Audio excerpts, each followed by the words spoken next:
I call the meeting to order. Roll call, please. Councilman Boyer. Here. Councilman Wood. Here. Councilman Wilkie. Councilman Wainer. Here. Councilman Dennis. Here. Councilman Gray. Here. Here. Councilman Tennant.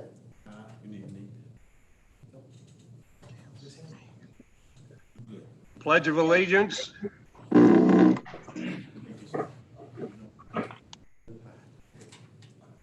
I pledge allegiance to the flag of the United States of America and to the republic for which it stands, one nation, under God, indivisible, with liberty and justice for all.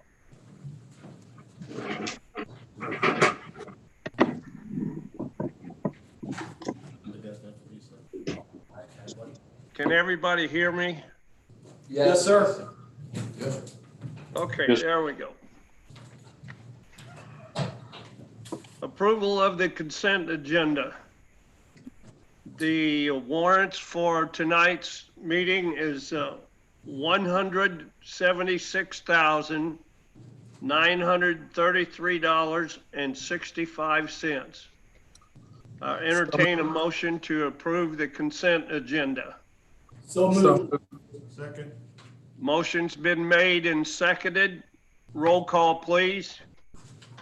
Councilman Cook. Yes. Councilman Gray. Yes. Councilman Dennis. Yes. Councilman Wainer. Yes. Councilman Underwood. Yes. Councilman Boyer. Yes. Motion passes. Do we have any Councilman- correspondence this evening? No. Okay. Councilman Wilkie's coming online.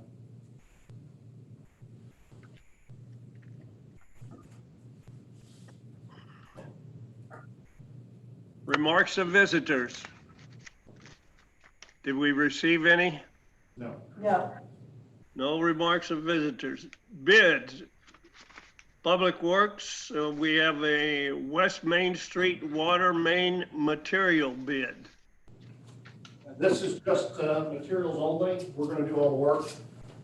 It's for basically from Chestnut Street down to the I-55 overpass. We plan on replacing the water main. The low bid is on the staff report from Matt on page 5 from Schulte Supply. Yes, sir. Got questions. There was only 2 bids? Yeah, they were the only 2 that did respond. We did solicit from 5 vendors and only received the 2 bids. Oh, thank you. Okay. Greg, I have a question. Sure.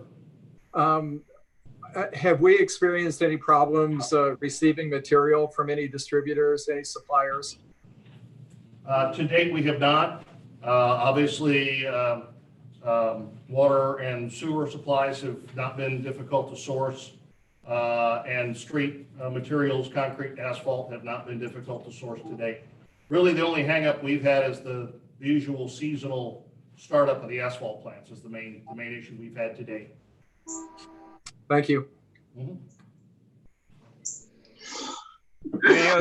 Any other while we're on the questions?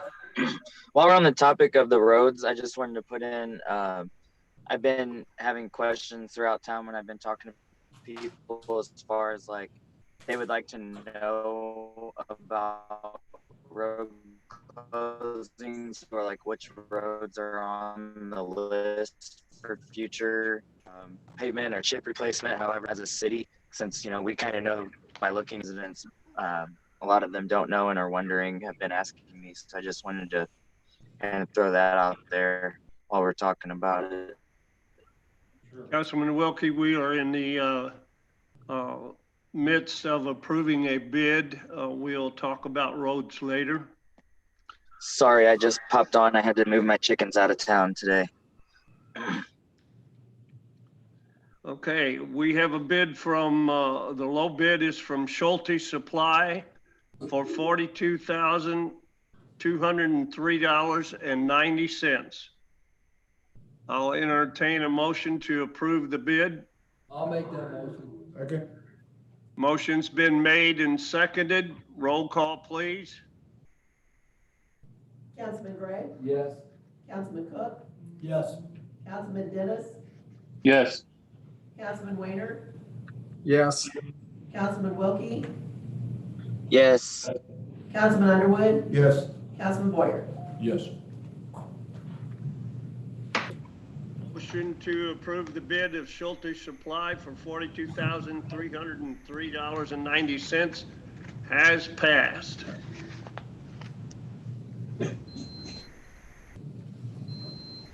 Tonight we have bill number 4571 is up for a second reading. Do I have a motion to read bill 4571 for the second time? So moved. Second. Motion's been made and seconded. Is there any discussion? Yes, sir. Hey, Greg, question for you. Want to make sure I'm not stuck on this, because I see it and I definitely live there. I see the stop sign, definitely concerns. Give me your input on this, please. Sure. I think we put a lot of pressure, undue pressure specifically on the chief of police.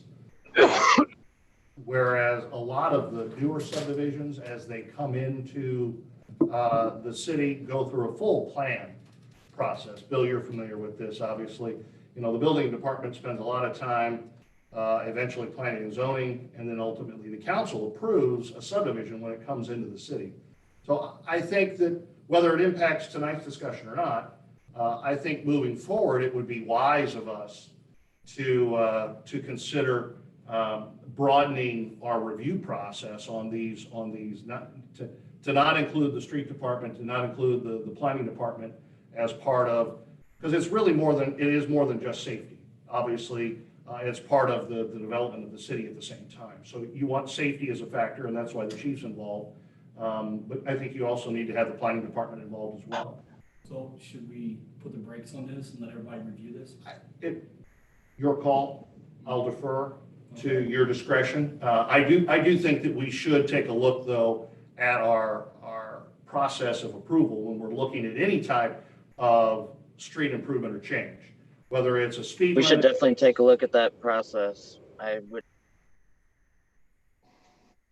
Yeah, I thought we were gonna, I'm sorry to interrupt you, but I thought we were gonna do this comprehensively. Do this comprehensively and then treat everybody exactly the same by, like you're saying, with a comprehensive look at them all instead of let's do this and worry about all the rest later. I thought that's what, maybe I'm wrong, I thought that's what we said at the last meeting. Echo. I was on that page. The chief and. No, I thought we were gonna look at all the intersections, get a list, and I got a list here. In fact, you're the one who brought it up.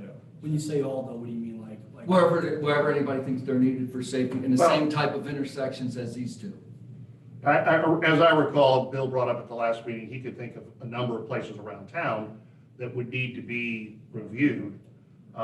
If we wanted to incorporate that as part of, and take this stop sign as well, and add that to that, that's certainly something I thought doable. that's what you guys. At least then it's, you know, if we want to use this as the kind of the point where we jump off and say, okay, we need to do it this way instead of the old way. It's whether or not council is comfortable with changing the process. Because that's what my suggestion is that we include our street department and we include our building or planning department in this process as well. Do them all at the same time and do them the way you were talking about. More input instead of just one person. Sure. I understand what you're saying. I appreciate it. I was supporting it. I see it. I also see your point as well. And okay, you helped me. Sure.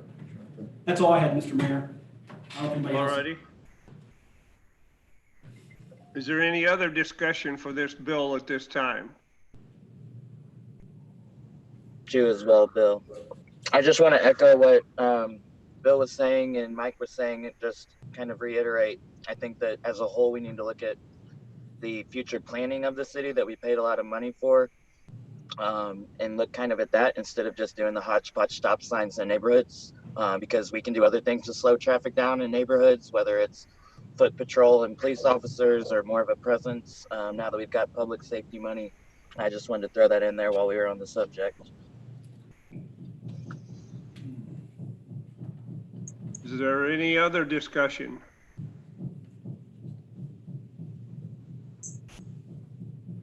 Will the clerk please read the bill for 4571 for the second time? Bill number 4571, an ordinance of the City Council of the City of Festus, Missouri, establishing stop signs at both intersections of Masters Drive and Championship Lane in Tanglewood subdivision and establishing an effective date. Councilman Gray. No. Councilman Dennis. Yes. Councilman Underwood. No. Councilman Boyer. No. Councilman Wilkie. No. Councilman Weiner. No. Councilman Cook. No, no.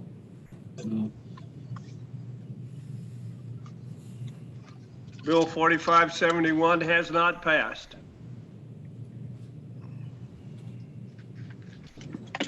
We have Bill 4574.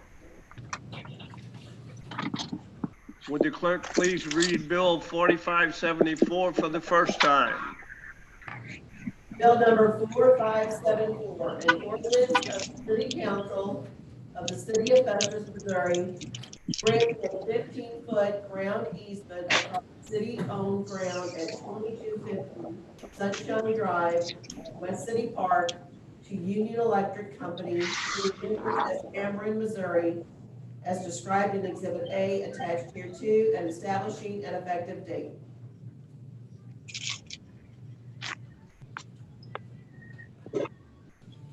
Happy to answer any questions, gentlemen. The page 15 shows the easement in question. It's in order for us to do the stage work, additional stage field work, the upgrades, the electricity that we're doing out there on the stage field. I had a quick question on that. Is that going to be something that that's going to be underground lines and newer technology with the 5G that we had kind of been working on in the past, or is that just going to be more of a temporary type set? This is underground, but it's underground electric utility, so it doesn't have anything to do with AT&T. So there won't be 5G. This is merely to set a new transformer and line to be able to expand the existing electricity on the stage field. Yep.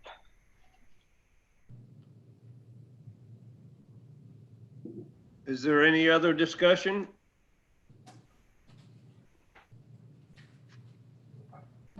I'll entertain a motion to suspend the rules and read Bill 4574 for the second time in title only.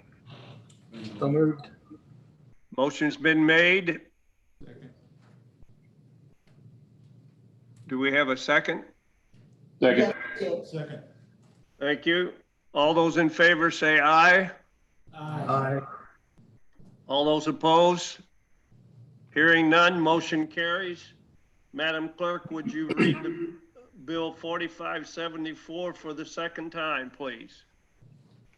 Bill number 4574, an ordinance of the City Council of the City of Festus, Missouri, granting a 15-foot ground easement across city-owned ground at 2250 Sunshine Drive, West City Park, to Union Electric Company, doing business as Ameren, Missouri, as described in Exhibit A attached here to, and establishing an effective date.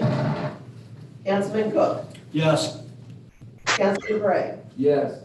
Councilman Dennis. Yes. Councilman Weiner. Thank you, Greg. Yes. Councilman Wilkie. Awesome. He just went off. Go ahead and ask again. Councilman Yes. Wilkie. I said yes. I'm sorry. I might not have hit the button in the right time. Can you hear that? Councilman Underwood. Yes. Councilman Boyer. Yes. Bill 4574 has passed. We have Bill number 4575 on the agenda. Would the clerk please read the bill for the first time?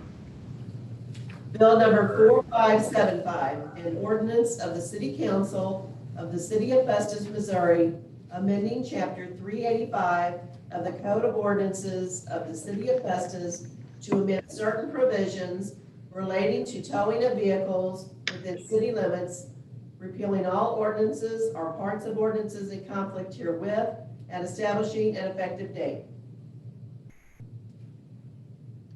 Is there a staff report? Brian, if you wanted to answer any questions on this one? Sure, Greg. The main thing that this ordinance does, the police department had asked us to look at the city's ordinances specifically relating to towing derelict or abandoned vehicles from private property. The city's existing ordinance is a little bit unusual in that it had a mechanism by which the police would issue a citation, and the property owner was, if they wanted to contest it, to contact the city and request a court date. And that, in part, now that we've transferred our court to the circuit court, is kind of unworkable. I'm not sure that it was consistent with state law either. So what I've proposed in this ordinance is to amend the procedure to provide that the police would issue a citation to a person who's got a derelict vehicle on their property, giving them a time period in which they're required to remove the derelict vehicle. And if they don't, they can be issued a ticket or a summons that will be referred to court. And there's a possibility that if someone continues to fail to remove this vehicle, that they could be cited potentially every day with escalating fines and penalties. Therefore, and I think that's more consistent with what what is provided under state law, particularly with recent changes from Senate Bill 5 and some following legislation. So generally, when they enforce this prohibition, they're going to be issuing a summons, and someone would be referred to court. There is the possibility that the police could go on to private property and remove a vehicle if the owner refuses to do so. There have been some court decisions that said that cities need to obtain a warrant before doing so. We don't really have a clear mechanism to do that, and there isn't really clear guidance from state law as to how that process would work. I've left in the possibility for officers to do that if circumstances warrant, but I think it's generally going to be the best approach to cite the owner and refer them to court and have them risk escalating fines for failing to remove the vehicle. With that, I'll be happy to answer any questions you have. Brian, I got one. Sure. In our neighborhood, there's a derelict car that sits in the backyard. Mm-hmm. And the guy that originally lived there died. Nobody knows where his family is, but the people that own the property now would like to have it removed. Okay. If the owner wants to let the police on the property, that negates the requirement for a warrant because the police can go on with their consent then. So it's only when the property owner wouldn't consent to the police entering the portion of their home or their property where they would have an expectation of privacy that the warrant requirement is triggered. So in that case, if the owner is willing to let us on the property, the police can have that vehicle towed. Okay. Then who pays for that? Like It would depend on the circumstances. We may have the ability to tax the cost as a special cost bill. And it may be too, I mean, if a private property owner has a vehicle on his own property, there's really nothing stopping him from contacting the towing company to take the vehicle without involving the city or the police. That was my question. So, because for future, just for precedent, where I got one that isn't really worth nothing, it's going to cost me more to get rid of it. The city, go ahead and have the citizens pay for it and get this off my property. I just didn't want to open up that. If it was worth something, I'm going to get rid of it. If it's not, let the city pay for it and I don't have to pay for it. Well, I think for one thing, if you were to try to be I guess opportunistic or have the city pay for it, you're risking the ability that the city's going to cite you and refer you to court, and the court can issue citations and penalties potentially for every day you have it there, and those could get significant. So even if the city were out the cost of towing it and not able to tax that cost to the owner, the owner is going to end up, the owner of the property is going to end up paying in court fines in that case. Hey, Brian, quick question. Sure. Due to the current environment that we're in, Yeah. can a citation be mailed and have the legal citations to decrease the risk of officers having face-to-face contact? I just want to make sure we're okay. Yeah. So generally what can happen is the police can issue a notice of violation saying you need to get rid of this thing within 10 days or something like that. And then the officer would go out, re-inspect, and say the vehicle's still there.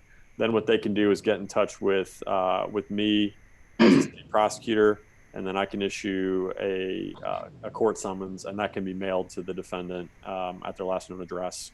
So that doesn't necessarily require any person-to-person or hand-to-hand contact between the police and the citizen.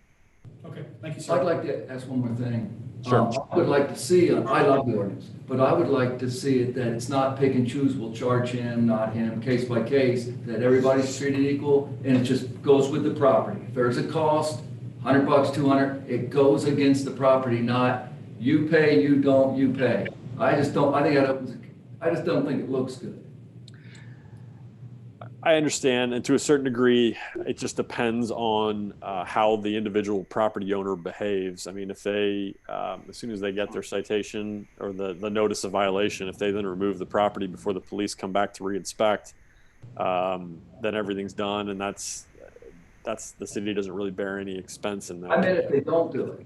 Yeah, if they don't do it, then it's going to get referred for prosecution, and I can certainly investigate what mechanism it is to bill the cost of removing. But as I said, in most cases, since removal generally requires a warrant, I would be encouraging the city, except in exceptional circumstances, to not actively remove the vehicle, but instead to cite the owner, give them a citation and refer them to court, and let the court assess the penalty.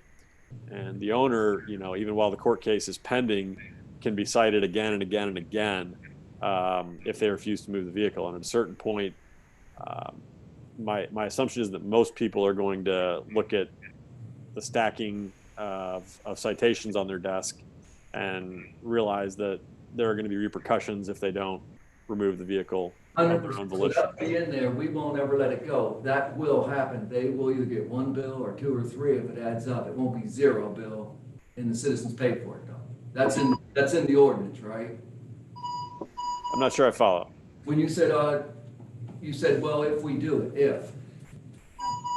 A lot of laws have a penalty, it might be small and large, but it isn't. We'll decide whether we'll give this guy a penalty for the same thing this guy does. That just doesn't set right with me anyway. I understand, and I can look into this a little further. I think the way that this is typically going to work is that everybody would be cited for the same conduct, that is having a vehicle in the car that's not legal, that shouldn't be there. In most cases, the court is going to be determining the financial penalty for that. As far as the cost for removing the vehicle, if the city does that at its expense, whether that can be tacked to the owner, I'd agree with you that, yeah, in most cases that should be applied to the property owner and that should be done uniformly. I do think because of the warrant requirement that the city proactively removing a vehicle in that manner should be a rare occurrence. Hey, Brian, will this take effect after our current environment? Dumb question, but I know it's going to pop up. Somebody can't get parts because the manufacturer is not open due to the COVID situation. Can they still be held accountable under this resolution, or will this take effect after our state of emergency expires? Well, it would take effect upon signature by the mayor. But the police, the code enforcement officers in the city do have some ability to work with property owners. And if someone gets a notice of violation and contacts the city and says, look, I'm trying to get this fixed, I'm going to have it fixed in 15 days, 30 days, something like that. That's something that, yeah, I think in a lot of communities, law enforcement has that discretion to say, okay, this person's working with us, this person's proceeding in good faith. We're going to give them the time they need. If police cite somebody for having a derelict vehicle on their property and say, we're going to be back to reinspect in 10 days and they don't hear anything from them, that's a different story. And I think there's less reason to give a person in that case the benefit of the doubt. You know, and I mean, it depends too, whether you get the police hear from somebody the day after they cite somebody or 10 days or 30 days after the citation's issued. Thank you. I know we discussed this much longer than we anticipated. Thanks for answering. I appreciate it. No problem. Ryan, I worked for code enforcement out at Hillsborough. Sure. For several years. And what we would do is send them a summons on it, a violation, showing them what they were in violation of. And we'd give them a certain length of time, depending on how big the violation was, whether it was a dump site or burned out house or a derelict car. Then we would go back, and if it still hadn't been removed, we would send them another letter, but we'd take pictures of everything. So we kept a running log of pictures. Right. And they said, oh, that car's worth some money, you know, and if it was, we'd say, okay, either tarp it, but put it behind a fence, do something with it to show that it is, you know, something of value. Right. So we ran into that in court, but we would build our court case up where eventually it was so strong, they didn't have a leg to stand on. We got rid of a lot of cars. Right, and I think that's a good way of doing things. And I think, yeah, they have the mechanism. If they really want to keep this, they can put it in an enclosed structure, or put it under a covering or some other mechanism where it's not having an adverse effect on neighboring properties. That's something they can do. And yeah, it's important, I think, to photograph and document when the officers are out at the property. So as you say, when they come to court, they don't really have a leg to stand on. And that then it's just a matter of getting compliance through the court system. That's the preferred way to go if someone is going to be intransigent. Right. Is there any other discussion?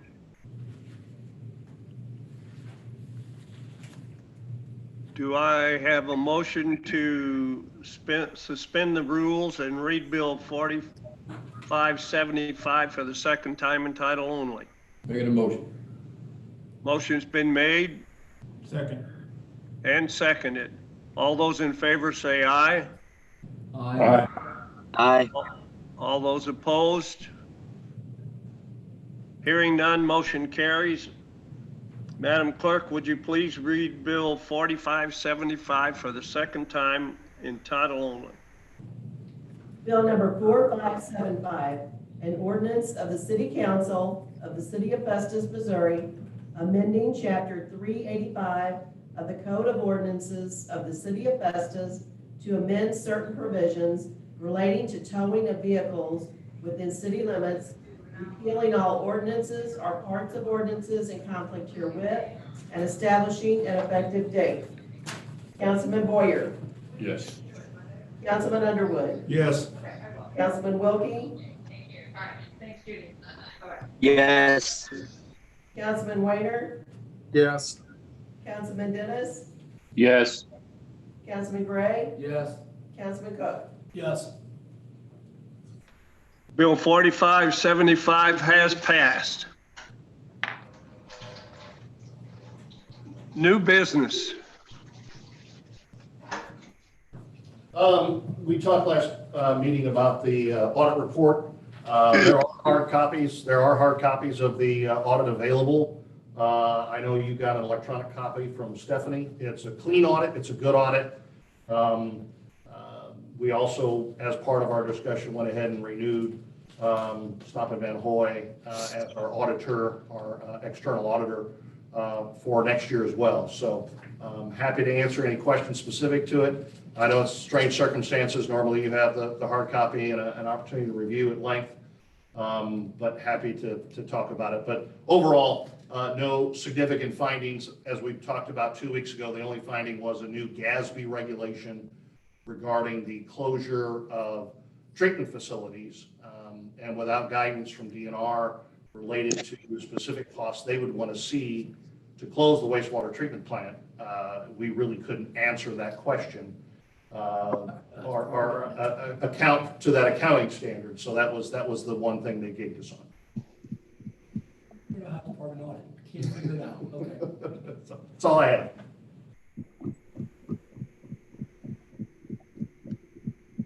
We would need a motion to just accept or approve. So moved. Motion's been made Second.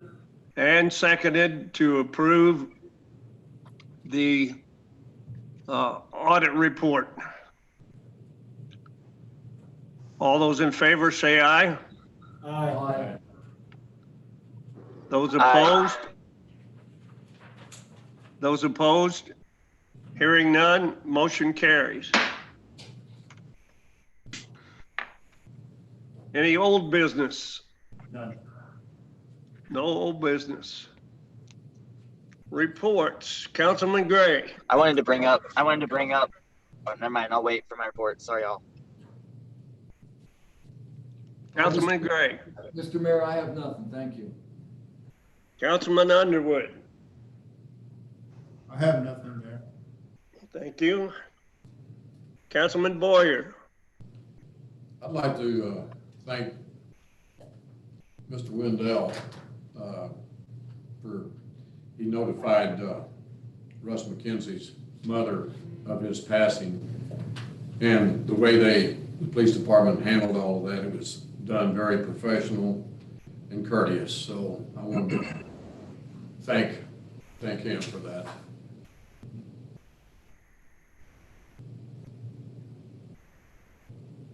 Thank you, Councilman Boyer. Anything else? That's all I have, sir. Good job, sir. Councilman Cook. One thing I have is, I just want to say thank you to all the employees. I know this has been a strange and unique time. I hope we never see it again. Please stay healthy, everybody. And I wish everybody the best, and we're almost out of this, it sounds like. That's all, Mr. Mayor. Thank you. Councilman Dennis. Good to see everybody. I think everybody said he's doing a good job, and I'm ready to turn to normal standards. So stay safe, everyone. Thank you, Councilman Dennis. Councilman Weiner.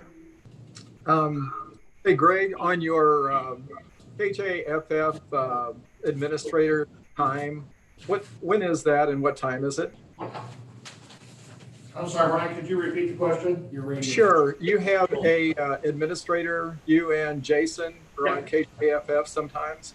Yeah, it bounced around a little bit, but we're doing that now every Wednesday at 7:30. We did one this morning. We'll be back next week, and we'll continue to do kind of a Twin City update until obviously the current situation changes. Last week was different because we fell into our Thursday, usual third Thursday of the month, where we normally do a report with Perky and DeSoto and Peevely also involved. But Jason and I have been doing reports on Wednesdays at 7:30 on KJF. Okay, thank you. One other thing I'd like to bring up was the Festus Focus that came out in printed form. I think that was really great. And if there would be a possibility for another one of those going out and doing some updates for our citizens, I think that would be something that should possibly be considered. That's all I have, sir. Brian, All righty. sorry, sir, don't mean to interrupt. Brian, obviously with water bills coming out, there'll be a regular focus and not a special edition, but we will have also some updated and some carryover information in the new focus, which will come out here in another week. Very good. Thank you. You bet. Councilman Wilkie. I'd like to echo what everyone else has said with good job to our city workers. And I've talked to some of them as they're walking through the path, and they've got it all.